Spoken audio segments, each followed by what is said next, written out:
ما هیچ وقت یاد نگرفتیم چطور آروم باشیم. از بچگی یاد گرفتیم همیشه بجنگیم با نمره هامون، با مقایسه کردنامون، با آدما، با ترس ها. یه روز با معلم، یه روز با خانواده، بعدش با آینده و حالا با خودمون. همیشه یه چیزی عقب بود، یا خودمون یا حس خوشحال بودن. یه جایی وسط این همه تلاش گم شدیم بین این که باید بهتر باشیم و حق داریم که خسته باشیم. یادمون دادن هر وقت آروم میگیریم یعنی داریم عقب میمونیم. حتی وقتی خوشحالیم ته دیرمون یه استرسه.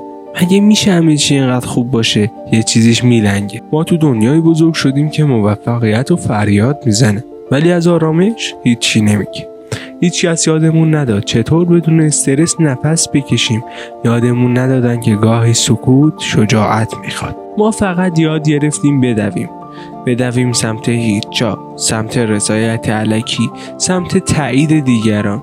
اما حالا وقتشه بایستیم، نه واسه جا زدن، واسه نفس کشیدن، واسه زنده بودن.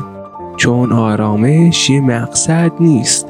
آرامش یعنی اینجا باشی با تمام دردات، ولی بدون جنگیدن با خودت.